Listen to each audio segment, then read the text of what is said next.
Hello YouTube, Dave here again, and in this video I'm going to be opening up a pack of Modern Masters, the newest reprint set that was released by Wizards of the Coast. This came out, I think, a couple weeks ago, 2-3 weeks ago I think at most, by the time I'm recording this video. This is a reprint set that is aimed towards the modern, people who play Modern Magic.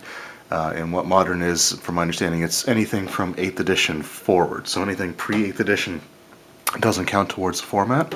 And this set does reprint a lot of what are considered to be high-value modern cards, including a reprint of Damnation, which I guess is a card that people have been wanting to see reprinted for quite a while. Liliana the Veil, and as well as a few other cards in here. This pack of Magic cards, 15 cards, cost, where I am as a Canadian, it was $12.99, whereas a normal pack of Magic cards is $4.99. So it's a huge increase in price. Now, in addition to the regular cards in this pack, 14 of the cards are standard. The 15th card is a guaranteed foil that you receive in every pack.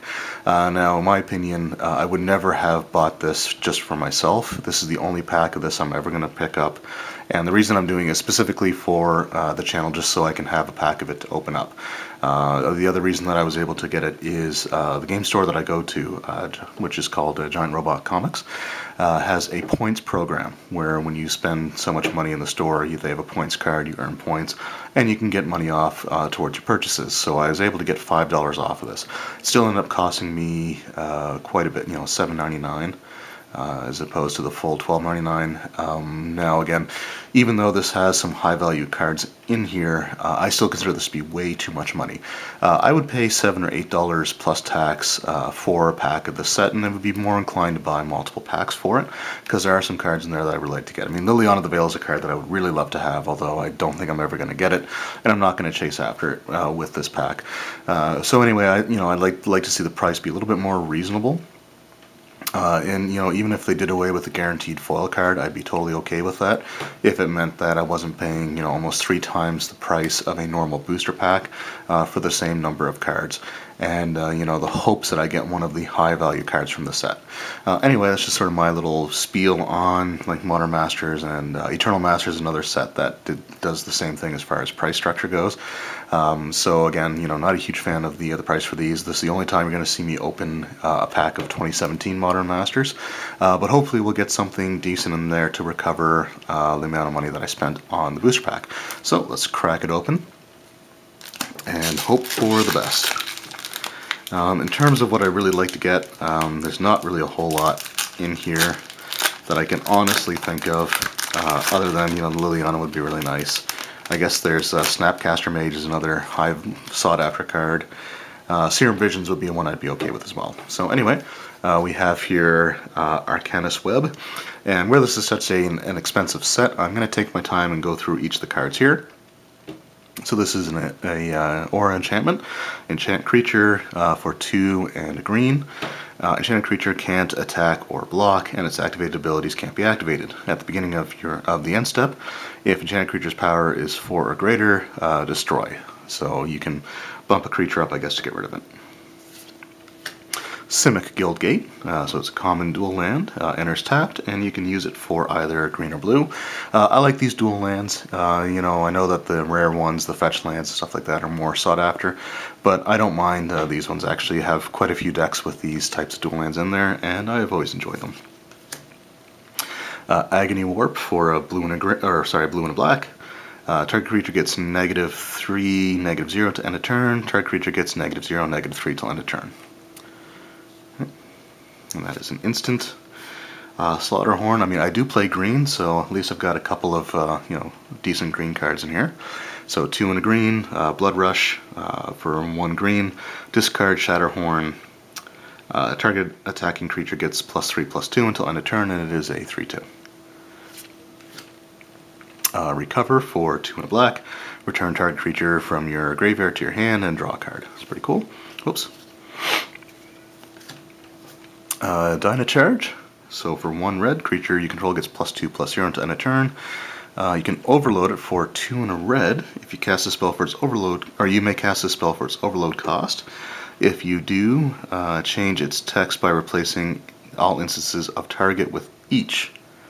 So that'd be pretty cool. A good way to beef up all your monsters. Then we got the Rakdos Guildgate, which enters the battlefield tapped for a black and a red. Scourge Devil, 4 and a black, or 4 and a red. So when Scourge Devil enters the battlefield, creatures you control get +1/+0 until end of turn. And you can unearth for 2 and a red. Return this card from your graveyard to the battlefield. It gains haste. Exile at the beginning of the next end step, so you can kind of get it back for one last go. Youthful Knight, 1 and a white, 2/1 with first strike.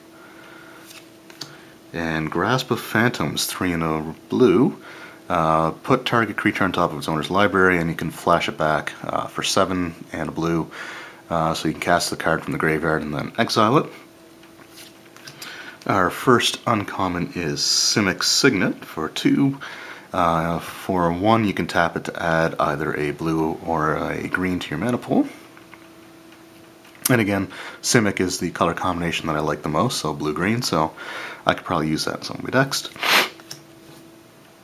Arcanist Spinner for 5 and a green. It's a 5/7 with reach. Tap and untap spider you control. Search your graveyard and or library for a card named Arcanist Web and put it onto the battlefield attached to target creature.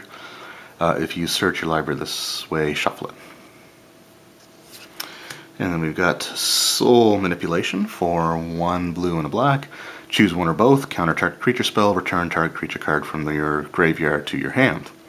And our rare, it's a mythic. Voice of Resurgence, so it's not a Liliana of the Veil, unfortunately, but it is a mythic. It's for a green and a white. Creature elemental, whenever an opponent casts a spell during your turn, or when Voice of Resurgence die, create a green-white elemental token creature with this creature's power and toughness equal to the number of creatures you control, which is pretty cool. And our guaranteed foil is just a common, and it is an Agony Warp, which I got earlier. And our token is a Golem. So there we go. Don't really think I got anywhere near my money's back for this. And again, I would never pay that much money for a set of, just for a regular booster pack. Again, I would only buy essentially one of these packs just for the purposes of having it on a video. I don't like these sets in terms of how much they cost versus what you're likely to get back out of them. I know that the cost of the packs is an attempt by Wizards of the Coast to kind of respect the value of the original cards, to not completely destroy their value by doing a reprint so that the collectors don't get upset. But again, this is just way too much money for a 15 booster pack, right? If it was, again, I would pay an extra $3 a pack for something like this, and then I would probably buy, 3 or 4 packs, or I would, at least make a solid attempt to go for a card that I like. If it was, a reasonable price, then I would consider, getting enough to try to actually go after Liliana of the Veil. But as it stands now, I will never buy another pack of Modern Masters. Just way too much for, really what you're going to get out of it. And I'm not really big into the Modern format anyway. I basically just play more or less casual. I guess you could say that the stuff I play would be standard legal, but it's not definitely not competitive. I just like to have fun, and yeah. So anyway, that was my opening of Modern Masters. I'll look this card up, and like I said, hopefully I at least recovered some of the money, but I somehow doubt that this is one of the valuable mythics. It's probably one of the ones that's maybe a couple bucks if I'm lucky. Anyway, hope you enjoyed the video. If you guys have had better luck with Modern Masters booster packs, let me know. I know that they're cheaper in the States, so they may be a little bit more affordable or obtainable. But again, I just, for $13, really feel let down by what I ended up getting this. But anyway, again, I hope you enjoyed the video, and we'll see you next time.